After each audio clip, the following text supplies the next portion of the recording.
जय हिंद दोस्तों, आप सभी का हमारे यूट्यूब चैनल में बहुत बहुत स्वागत है। तो दोस्तों कैसे हो आप लोग? उम्मीद है कि आप लोग बहुत शानदार होंगे और अपनी तैयारी भी बहुत शानदार तरीके से कर रहे होंगे। अभी जो है आप लोग की तैयारी आरपीएफ के साथ साथ सीएचएसएल और ग्रुप डी और साथ साथ एनटीपीसी की तैयारी भी चल रही होगी। ठीक है, जिसमें आप लोग को कॉमन जो सब्जेक्ट देखने को मिलता है वो है आपका मैथ। और मैथ की जो हमारी टॉप 10 की जो सीरीज चल रही है वो लगातार चल रही है, जिसमें आप लोगों की 4 क्लासेस हो चुकी है। ये 5वीं क्लास है।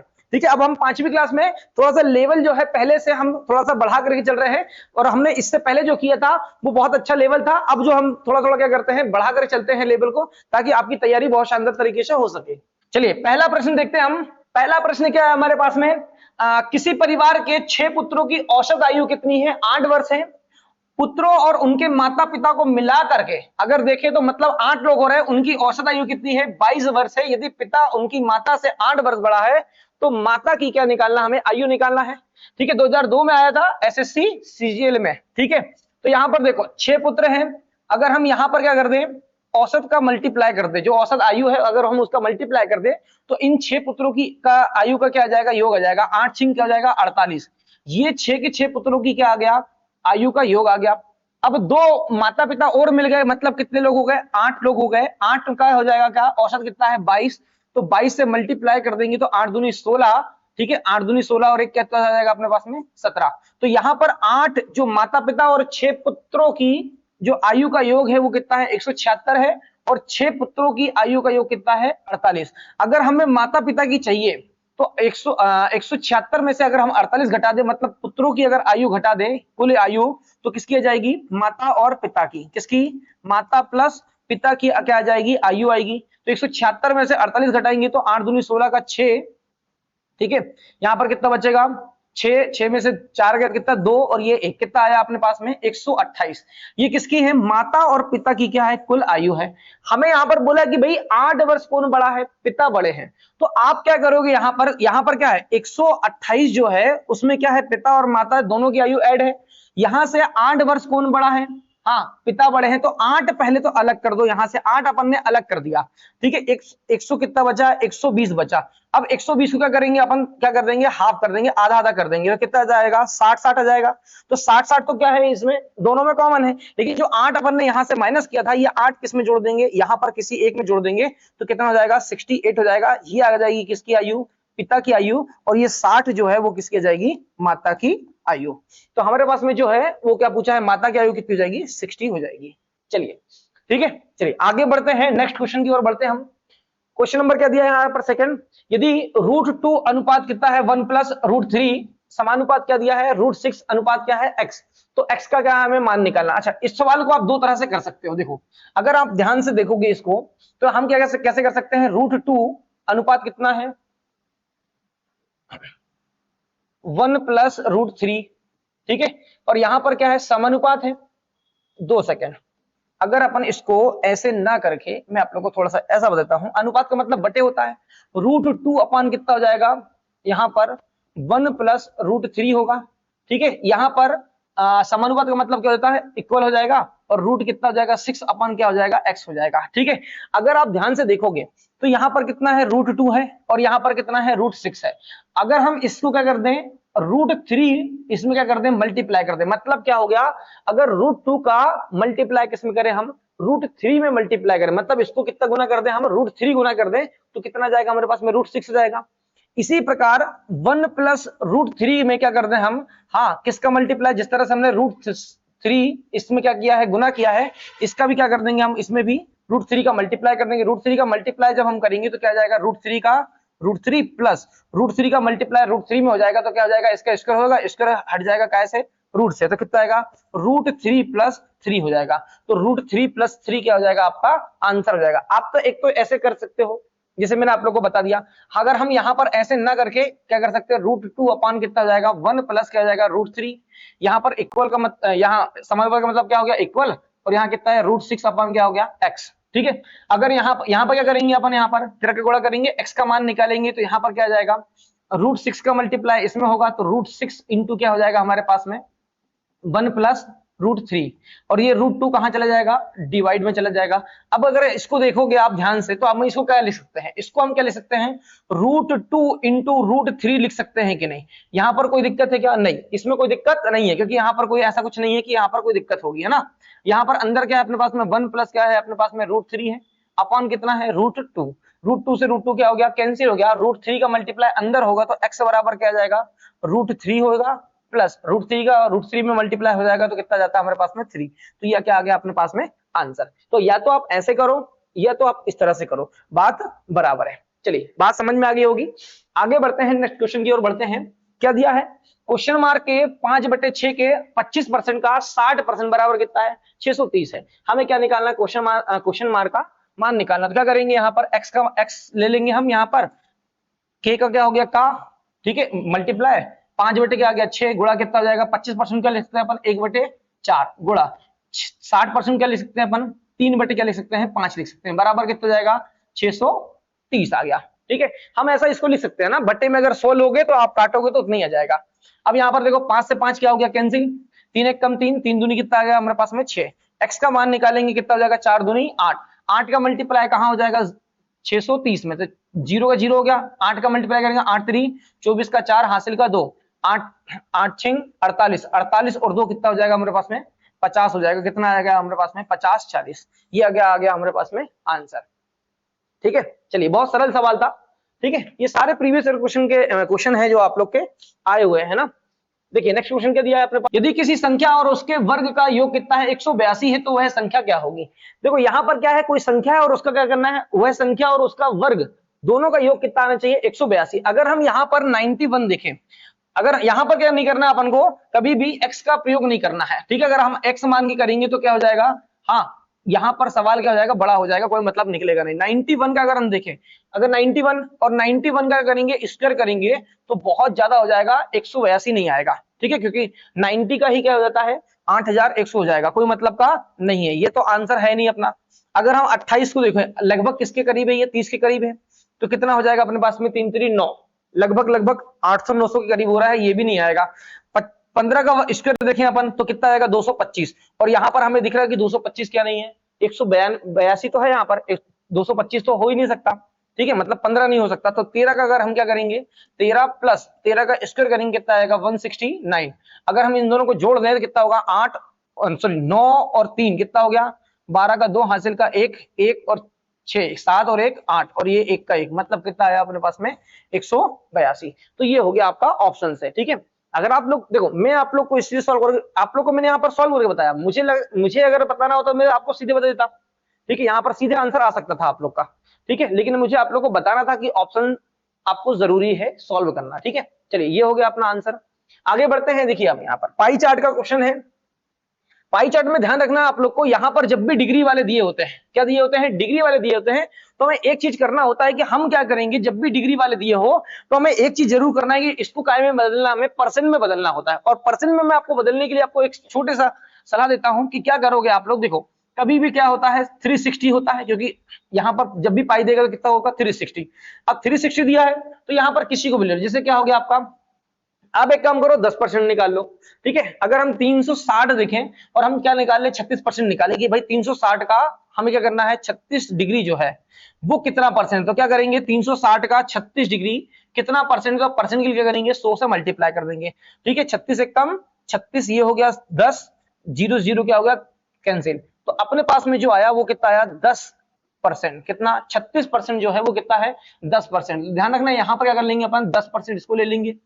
ठीक है, 36, हाँ 18 दूनी 36, 18 3 54, मतलब यहाँ पर क्या हो जाएगा ये 54 जो परसेंट है ये कितना जाएगा आपका 15% हो जाएगा। इसको आप सॉल्व कर सकते हो, ये भी क्या आएगा आपका 15% आएगा, क्या आएगा 15%, और ये भी क्या आएगा आपका 15%। ठीक है, अगर हम यहाँ पर देखें 36, ठीक है 36 दूनी क्या होगा 72, 36 दूनी 72, मतलब कि कितना हो जाएगा 20% हो जाएगा। कितना हो जाएगा 20%, है ना। और यहाँ पर अगर हम देखें तो कितना हो जाएगा 90 डिग्री है, 90 डिग्री क्या ले सकते हैं अपन 25%, क्या ले सकते हैं यहाँ पर 25% आ जाएगा। तो आप लोग इसको सॉल्व कर सकते हैं, मैंने आपको बता दिया कि किस तरह से ये सॉल्व होता है। ठीक है, तो ये आपको परसेंट जरूरी हो जाता है क्या करने के लिए, सॉल्व करने के लिए, क्वेश्चन जो है वो अक्सर इस तरह से पूछ ली जाते हैं।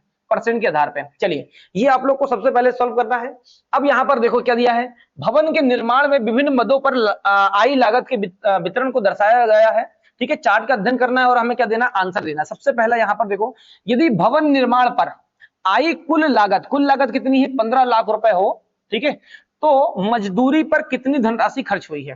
देखो हमने क्या किया है, यहाँ पर जो 360 क्या था आपका पाई क्या था आपका सर्कल था, इसको कायम बदल लिया परसेंट में। ठीक है, अब अगर हमने परसेंट बदल लिया तो परसेंट का पता है कि अपन क्या होता है, 100% होता है। तो यहाँ पर क्या हो रहा है, टोटल कितना है, 15 लाख रुपए है। कितना है भाई, 15 लाख रुपए क्या है यहाँ पर भवन निर्माण में खर्च हुआ है।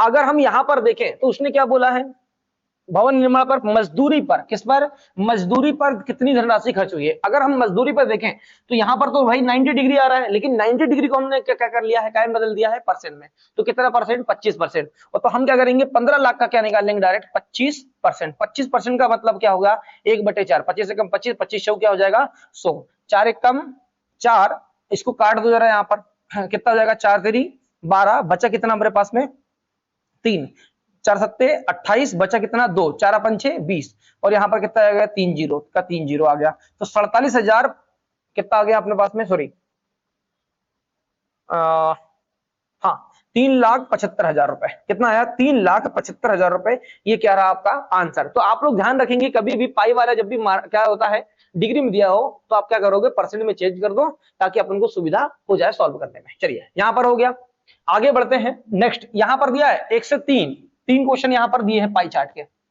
चलिए नेक्स्ट क्या है, यहाँ पर इमारती लकड़ी पर आया व्यय सीमेंट पर आए व्यय का कितना प्रतिशत है। अगर आप ध्यान से देखोगे तो इमारती लकड़ी पर कितना खर्च हुआ था भाई, हमें पता है, अभी अपन ने सॉल्व किया था 10%। ठीक है, और सीमेंट पर कितना खर्च हुआ है, 10 दूनी 20% हुआ है कि नहीं। अब यहां पर स्पष्ट बोला है भाई कि इमारती लकड़ी पर आया जो व्यय है, जो इमारती लकड़ी पर जितना खर्च हुआ है वह सीमेंट पर आए व्यय का कितना प्रतिशत है। अगर ध्यान से देखोगे तो ये कितना है 20% और ये कितना है 10%। तो 20% का 10% कितना परसेंट होगा भाई, 50% होगा, सीधी सी बात है। 20 का 10 कितना परसेंट होगा, तो 100 लगा देंगे, तो कितना हो जाएगा यहाँ पर, 0 0 कैंसिल, 2 1 कम 2, 2 5 10, कितना आया भाई 50%। तो यहाँ पर कितना खर्च हुआ है, हाँ 50% क्या हुआ है, इमारती लकड़ी पर क्या हुआ है, खर्च हुआ है। किसकी अपेक्षा, सीमेंट की तुलना में। ठीक है, सीमेंट की तुलना में कितना, 50%। चलिए यहां पर आसानी हो जाएगा, आप लोग को ध्यान रखना, जब आप क्या कर लोगे, इसको परसेंट में चेंज कर लोगे तब। यहां पर क्या हो गया, देखिए आप लोग, ईंटों लोहे तथा सीमेंट पर कुल मिलाकर व्यय हुई धनराशि भवन निर्माण पर आई कुल लागत की कितने प्रतिशत है। तो हमें पता है, यहां पर हमें कुछ नहीं करना, हमें तो हमने परसेंट एक ही बार निकाल लिया है। ईंट में कितना आया था भाई, 15%, बिल्कुल ठीक है। लोहे पर कितना, 15%, 15 दूनी 30% हो गया। सीमेंट पर कितना खर्च हुआ था, तो यहाँ पर 20%। तो यहाँ पर कितना हो गया, 15 दूनी 30 और 20 कितना हो गया भाई 50%। कितना आया अपना आंसर, 50%। ये आ गया क्या हमारे पास पे आंसर।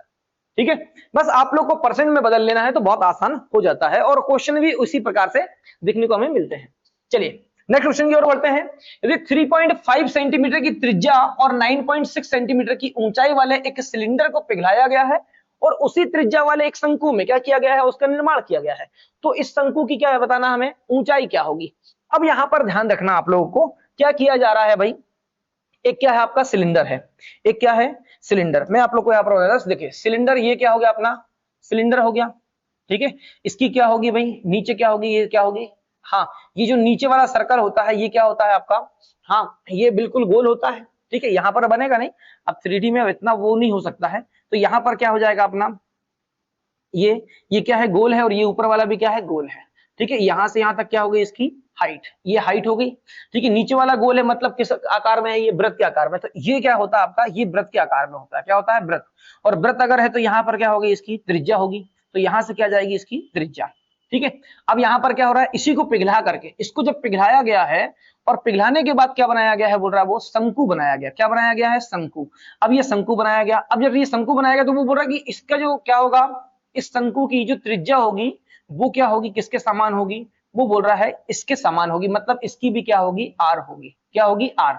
यहाँ पर h क्या है, हाइट है, तो लेकिन इसकी हाइट क्या हो जाएगी, h1 ले सकते हैं अपन। क्या ले सकते हैं यहाँ पर, h1 अलग अलग ले सकते हैं, क्योंकि ये शंकु है और ये क्या है आपका सिलेंडर है। ठीक है। अब आप लोग को एक चीज हमेशा ध्यान रखना है कि जब भी क्या होता है, किसी भी चीज को जब पिघलाया जाता है और पिघलाने के बाद जब दूसरी आकृति जब बनाई जाती है तो दोनों का आयतन समान होता है। क्या होता है? दोनों का आयतन समान होता है। तो इसका जो आयतन होता है वो क्या होता है? पाई आर स्क्वायर एच होता है। किसका? क्या आपका बेलन सिलेंडर का। ठीक है। और शंकु का जो कोण का जो आयतन होता है वो क्या होता है? 1/3 पाई आर स्क्वायर एच। तो यहां पर क्या ले लेंगे? H1 ले लेंगे। क्या ले लेंगे अपन? H1। ठीक है। अपन ने नाम बस चेंज कर लिया यहां पर, क्योंकि त्रिज्या तो क्या है, दोनों की सेम है। उसने बोला ना, क्या बोला उसने? उसी त्रिज्या वाले एक शंकु में निर्माण किया गया है, तो त्रिज्या क्या है यहां पर? समान है। अब अगर हम यह करेंगे भाई, दोनों की क्या हो जाएगा? आयत क्या, सॉरी आयतन क्या हो जाएगा? समान हो जाएगा, वॉल्यूम। तो दोनों को क्या कर देंगे? दोनों का आयतन समान कर दिया हमने। तो पाई से पाई क्या हो जाएगा? यहां पर कैंसिल हो जाएगा। आर स्क्वायर से आर स्क्वायर क्या हो गया? कैंसिल हो गया। हमें क्या निकालना है? यहां पर ये एच का मान दिया है, सिलेंडर का क्या दिया है? यहां पर देखो ऊंचाई कितनी दी है? 9.6 दी है, और यहां पर कितना दिया है? 9.6। ठीक है। तो यहां पर हमने क्या ले लिया? यहां पर 9.6 ले लिया, बराबर क्या हो गया? 1/3 इंटू क्या हो जाएगा? H1। क्या हो जाएगा? H1। हमें क्या निकालना है? शंकु की ऊंचाई। हमें त्रिज्या से कोई लेना देना फिलहाल नहीं है, इसने दिया वैसे है, कोई मतलब का नहीं है। 3 का मल्टीप्लाई इधर हो जाएगा तो कितना हो जाएगा? यहाँ पर H1 निकालना है। 3 का मल्टीप्लाई होगा 6 3 18 का 8, हासिल का 1, दशमलव का दशमलव, 9 3 27, और 1 कितना हो जाएगा मेरे पास में? 28। कितना आया? 28.8। कितना आया? 28.8 सेंटीमीटर। ये आ जाएगा क्या हमारे पास में? आंसर। तो ध्यान रहे आप लोगों को कि यहाँ पर त्रिज्या समान होगी, क्योंकि उसने स्पष्ट कहा था, केवल हाइट क्या होगी? अलग अलग होगी। तो यहाँ पर H और यहाँ पर H1 ले लिया। दोनों का आयतन क्या होता है? समान होता है। क्या होता है? आयतन समान। और इनका फार्मूला आपको मालूम होना चाहिए। चलिए, ये हो गया अपना क्या? आंसर। आगे बढ़ते हैं नेक्स्ट क्वेश्चन की ओर। क्या दिया है? यदि a प्लस बी बराबर क्या दिया है? 6, और a इंटू बी बराबर क्या दिया है? 16/3 है, तो a का क्यूब प्लस b का क्यूब बराबर है। यहां पर देखो, ये 2019 में आया है CHSL में। ठीक है। तो यहां पर क्या है? एक फार्मूला आपको लगाना है, a का क्यूब प्लस b का क्यूब बराबर क्या होता है? a प्लस b का whole cube minus 3ab into a plus B. ये फार्मूला लगाओगे तब इसका आंसर आसानी से आ जाएगा। ठीक है। हमें यही निकालना है। तो यहां पर क्या हो जाएगा? a प्लस बी का क्या मान दिया है? 6। 6 क्या करेंगे अपन? क्यूब करेंगे, माइनस क्या हो जाएगा? 3 into a into B. a into B का मतलब क्या हो जाएगा? 16 अपॉन क्या दिया है? 3 दिया है। ठीक है। फिर यहां पर क्या होगा? a प्लस बी का मान कितना दिया मेरे पास में? 6 दिया है। 3 से 3 क्या हो जाएगा? कैंसिल। 6 का क्या करेंगे अपन? क्यूब करेंगे, कितना हो जाएगा? 216 हो जाएगा, माइनस कितना हो जाएगा? 16 छिंग 96, 16 छिंग क्या हो जाएगा? 96। 216 में से 96 घटाएंगे, कितना आ जाएगा हमारे पास में? 120 आ जाएगा। कितना आ जाएगा? 120। ये रहा क्या आपका आंसर। ठीक है। चलिए आगे बढ़ते हैं। उम्मीद है कि आप लोग को चीजें समझ में आ रही होगी। ठीक है। और आप लोग अगर चीजें समझ में ना आए, अगर थोड़ा सा स्पीड अगर हो, तो आप लोग क्या कर सकते हैं? रोक करके सवाल सॉल्व कर सकते हैं। ठीक है। इसकी पीडीएफ जो है आपको टेलीग्राम चैनल में मिल जाएगी, आप ज्वाइन हो जाइए। और साथ ही साथ अगर आप चैनल में नए हैं तो चैनल को क्या कर लें? आप सब्सक्राइब जरूर कर लें और बेल आइकन दबा लें, ताकि जब भी हम लोग हमारी क्या होती है वीडियो डलती है तो उसका नोटिफिकेशन आपको तुरंत पहुंच जाता है, ताकि आप लोग समय पर क्या कर पाए? चीजों को देख पाए, वीडियो देख पाए, अपनी तैयारी बहुत अच्छे से कर पाए। ठीक है। चलिए आगे बढ़ते हैं। यहाँ पर नेक्स्ट क्या दिया है हमारे पास में? एक वृत्त में एक वर्ग उत्कीर्ण है, यदि वर्ग की भुजा 14 सेंटीमीटर है तो उस वृत्त का क्या निकालना हमें? क्षेत्रफल। अब यहां पर अगर ध्यान से देखोगे आप, तो यहां पर क्या है? एक वृत्त है। एक क्या है? वृत्त। हमने यहां पर क्या बना लिया? एक वृत्त बना लिया। ठीक है। ये क्या हो जाएगा हमारे पास में? वृत्त हो जाएगा। ठीक। अब इसके साथ साथ क्या बोल रहा है वो? वृत्त में क्या देखने को मिल रहा है हमें? 2 सेकंड। ये वृत्त हो गया हमारा। ठीक है। और इसमें क्या है? एक उसने क्या कहा है कि इसमें एक क्या है? वर्ग क्या है? उत्कीर्ण है। यहां पर अपन ने क्या कर लिया? इसको वर्ग बना लिया। क्या बनाया हमने? वर्ग।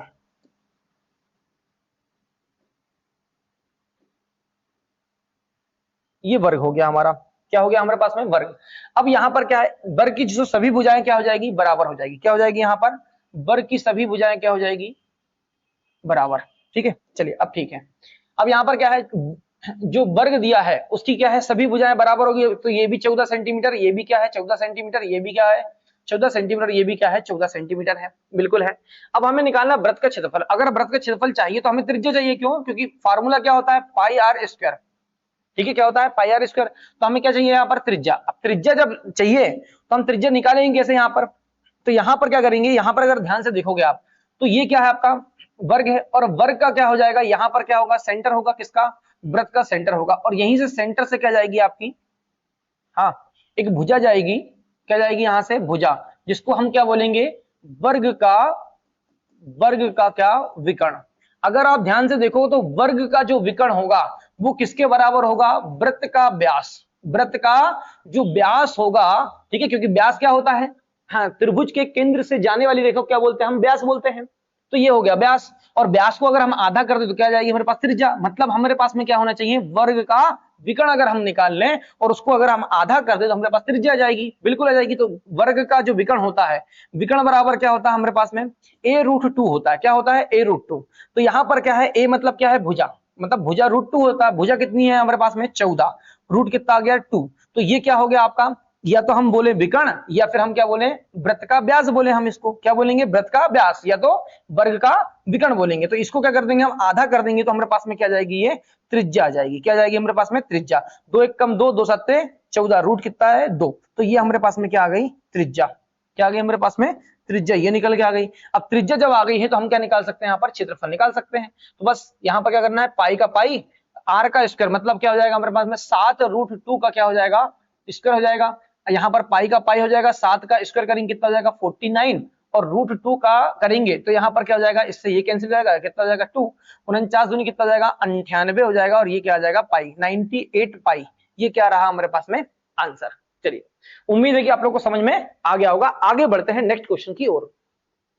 देखिए क्या दिया है, 100 मीटर लंबी एक रेलगाड़ी विपरीत दिशा में 5 किलोमीटर प्रति घंटे की चाल से गति से चलने वाले एक व्यक्ति को 7 सही 1/5 सेकंड में, ध्यान रखना यहाँ पर, ये मिस्टेक यहाँ पर, 7 सही 1/5 सेकंड में क्या कर जाती है, पार कर लेती है। तदनुसार उस रेलगाड़ी की गति कितनी है। ठीक है, तो अब यहाँ पर क्या करने वाले हम, यहाँ पर देखो, अगर ध्यान से देखें तो 100 मीटर लंबी रेलगाड़ी है। अब जिसको पार करेगी उसकी लंबाई जुड़ती है। तो यहां पर क्या होता है, देखो s मतलब क्या होगा, स्पीड इक्वल टू क्या हो जाता है, हाँ, डिस्टेंस अपॉन क्या होता है, टाइम होता है। तो हम हमेशा यही फार्मूला लगाएंगे, यही फार्मूला लगाएंगे तो क्या हो जाएगा हमारे पास में, क्या है भाई, हमें स्पीड निकालना है, किसकी गति निकालना हमें, रेलगाड़ी की। तो यहाँ पर देखो, जब भी क्या हो, किसी को पार करे, जब विपरीत दिशा में क्या होती है, चाले क्या होती है, जब विपरीत दिशा में कोई भी दो चीजें चल रही हो, ठीक है, तो वहां पर क्या हो जाता है, दोनों की क्या हो जाती है, जो चाल है वो क्या होती है, जुड़ जाती है। तो यहाँ पर क्या हो जाएगा, स्पीड के स्थान पर क्या जाएगा, जो है ट्रेन की क्या हो जाएगी, अपनी स्पीड ऑफ ट्रेन प्लस क्या हो जाएगा, यहाँ पर विपरीत दिशा में चल रही है तो क्या हो जाएगा, किसकी चाल, हाँ, व्यक्ति की चाल। किसकी चाल, व्यक्ति की चाल कितनी है, 5 किलोमीटर प्रति घंटे। ये हो गई बराबर। अब यहाँ पर डिस्टेंस, डिस्टेंस में क्या होगा भाई, कितनी है, 100 मीटर क्या है, लंबी क्या है, ट्रेन है। ठीक है, अब यहाँ पर हम डिस्टेंस में किसको जोड़ते हैं, जो भी जिसको पार कर रही है उसको जोड़ते हैं, लेकिन यहाँ पर तो व्यक्ति है तो व्यक्ति की क्या नहीं होगी, दूरी होती नहीं है, तो इसलिए क्या कर देंगे, हटा देंगे इसको। तो क्या हो जाएगा, 100 मीटर। ठीक है, यहाँ पर क्या हो जाएगा, कितने समय में पार कर रही है, 7 सही 1/5 सेकंड में। 7×5 और कितना जाएगा, 36 बटे कितना जाएगा आपका, 5 सेकंड। ये हो गया अपने पास में। अब हम क्या करेंगे, दोनों में से या तो हम किलोमीटर में चेंज कर ले या फिर मीटर में चेंज कर ले। ठीक है, यूनिट को हमें सेम करना पड़ेगा। तो हम क्या कर लेते हैं, आसान क्या हो जाएगा हमारे पास में, मीटर प्रति सेकंड कायम में बदलना किलोमीटर में। क्यों, क्योंकि हमें आंसर भी कायम में देना है किलोमीटर में, किलोमीटर प्रति घंटे में। तो हम यहाँ पर क्या करेंगे, देखो यहाँ पर क्या है, 100 मीटर पहले से दिया हुआ है, यहाँ पर इसको क्या करेंगे, ऊपर लेकर के जाएंगे। ऊपर जब ले जाएंगे तो क्या हो जाएगा, 5 बटे क्या जाएगा हमारे पास में, 36। ये कायम में चला, क्या हो गया अपने पास में, सेकंड में। इसको कायम बदलेंगे अपन किलोमीटर प्रति घंटे में, किलोमीटर प्रति घंटे में बदलने के करेंगे 18/5 का मल्टीप्लाई कर देंगे, किसका, 18/5 का हमने मल्टीप्लाई कर दिया। तो 5 से 5 क्या हो गया, कैंसिल। ठीक है, 18 1 कम 18, 18 दूनी कितना आ गया हमारे पास में, 36। और ये जो मीटर प्रति सेकंड, जैसे अपने 18/5 का मल्टीप्लाई किए तो ये कायम में बदल जाएगा आपका किलोमीटर प्रति घंटे में। ठीक है, तो यहाँ पर क्या होगा, 2 1 कम 2 और इसको काट देंगे, 2 5 6 10, 2 0 0। तो कितना किलोमीटर आ गया, किलोमीटर प्रति घंटे आ गया, 50 किलोमीटर प्रति घंटे आ गया। ठीक है, यहाँ पर कितना है, हाँ, speed of time sorry train plus क्या हो जाएगा, 5 किलोमीटर प्रति घंटे। अब यहाँ पर क्या निकालना है, किसकी स्पीड निकालना हमें, ट्रेन की। तो ट्रेन की स्पीड जब निकालेंगे तो 5 उधर से माइनस हो जाएगा, कितना हो जाएगा, 45 किलोमीटर प्रति घंटे। ये आ गया क्या हमारे पास में आंसर। ठीक है, तो ये रहा आपका क्या आंसर। चलिए, उम्मीद है कि आप लोगों को समझ में आ गया होगा। ठीक है, अगर ना समझ में आया हो तो एक बार आप फिर से देख लें। इससे पहले वाली क्लास में भी आप लोगों को मैं बता चुका था कि किस तरह से क्या करते हैं हम, जब भी क्या करते हैं जो है समय सॉरी स्पीड इक्वल टू क्या है, डिस्टेंस अपॉन टाइम। यही फार्मूला लगाते हैं, क्या हो जाता है, चाल बराबर दूरी बटे समय का ये फार्मूला लगाते हैं तो अपना क्या हो जाता है, पूरा सॉल्व हो जाता है। चलिए नेक्स्ट क्वेश्चन क्या दिया है हमारे पास में, प्रदीप ने 14 दिन में एक काम का 1/4 भाग पूरा कर लिया है। सॉरी, सकीब बचा हुआ काम 56 दिन में पूरा करता है। दोनों मिलकर यह काम कितने दिन में पूरा कर सकते हैं? अगर हम प्रदीप की बात करें, प्रदीप क्या कर रहा है, एक काम का कितना भाग, 1/4 भाग कितने दिन में करता है, 14 दिन में करता है। तो अगर हम बोले कि भाई प्रदीप पूरा काम कितने दिन में करेगा, तो 4 का मल्टीप्लाई इधर कर देंगे, तो कितना हो जाएगा, 14 चौके 56, मतलब क्या हो जाएगा, 56 दिन में कौन करता है, हाँ प्रदीप करता है। अगर हम यहाँ पर बोले कि सकीब, ठीक है, जो करेगा है ना, वो कितने दिन में करता है, इसका कितना बचा हुआ शेष भाग, मतलब शेष भाग कितना बचेगा भाई, 3/4 बचेगा, क्योंकि 4 में से एक काम तो किसने कर लिया है, प्रदीप ने किया। तो 3/4 भाग कौन कर रहा है, सकीब कर रहा है। और वो कितने दिन में कर रहा है भाई, हाँ वो कर रहा है 56 दिन में। कितने दिन में, 56 दिन में। तो हम क्या करेंगे यहाँ पर, कुल कार्य जो है वो कितने दिन में कर सकता है भाई, तो 4 का मल्टीप्लाई इधर होगा, 3 का भाग दे देंगे यहाँ पर। तो यहाँ पर कितना जाएगा, 56 गुणित कितना कर लेंगे हम, यहाँ पर 4 करेंगे और बटे कितना जाएगा 3। मतलब जो है जो सकीब जो है वो पूरे काम को 56 गुणित 4/3 दिन में क्या कर लेगा, कंप्लीट कर लेगा। इसको सॉल्व करेंगे, 56 चौक कितना जाएगा, 200 कितना जाएगा हमारे पास में, 56 दूनी 112, 112 दूनी कितना जाएगा, 224/3 दिन में क्या कर लेगा, ये काम कर लेगा। तो यहाँ पर क्या आ गया कि P जो है, मतलब प्रदीप जो है एक काम को 56 दिन में कर लेता है, और यहीं पर सकीब जो है उसी एक काम को कितने दिन में, 224/3 दिन में क्या कर सकता है, पूरा कर सकता है। हमें काम नहीं मालूम, हम क्या करेंगे, काम निकालेंगे, मतलब इन दोनों का एलसीएम निकालेंगे। तो क्या करेंगे यहाँ पर 256, क्योंकि यहाँ पर 56 का मल्टीप्लाई हुआ, तो 224 क्या जाएगा, यहाँ पर एलसीएम आएगा, कितना आएगा, 224 क्या जाएगा एलसीएम। तो भाई पी जो कर रहा है, मतलब प्रदीप जो करता है वो 56 दिन में करता है, तो यहाँ पर क्या जाएगा अपने पास में, हाँ 224 क्या जाएगा अपने पास में एलसीएम। तो प्रदीप जो करेगा तो क्या कर लेगा, यहाँ पर प्रदीप जो कर रहा है 56 दिन में कर रहा है, 56 से डिवाइड करेंगे तो हमारे पास में कितना जाएगा, 56 चौक कितना जाएगा अपने पास में 224। और जो सकीब कर रहा है इसी काम को कितने दिन में, 224/3 दिन में। तो 224 का भाग काय में देंगे, 224/3 का 224 में भाग देंगे तो कितना जाएगा हमारे पास में, 3 आ जाएगा। कितना आ जाएगा, 3। ये दोनों जब करेंगे तो 7, 4 और 3 कितना आ गया, 7। तो एक दिन में कितना कर रहे हैं ये लोग, प्रदीप करता है एक दिन में 4 काम, ठीक है, और सकीब करता है एक दिन में कितना, 3 काम। तो दोनों मिलकर कितना कर लेंगे, 7 काम कर लेंगे। और काम कितना निकाले हमने, दोनों का एलसीएम कितना आया था, 223। कितना आएगा, सॉरी 224 बटे कितना करेंगे अपन, 7 करेंगे। तो 7 से क्या करेंगे, काटेंगे, 7 कितना जाएगा हमारे पास में, 21 बचा 1, 7 दूनी 14, कितना आया हमारे पास में 32। तो 32 दिन में क्या कर लेंगे, दोनों लोग कार्य कर लेंगे। ठीक है, तो ये आ गया क्या हमारे पास में आंसर। ठीक, तो ये थे हमारे टॉप 10 के क्वेश्चन। अगर आप लोग को यहाँ पर समझ में ना आया हो तो एक बार फिर से आप वीडियो देख ले, ठीक है, ठीक है, हाँ थोड़ा सा पीछे करके आप एक बार फिर से देख लें, आपको समझ में आ जाएगा। ठीक है, चलिए, तो ये थे हमारे क्या, हाँ टॉप 10 क्वेश्चन।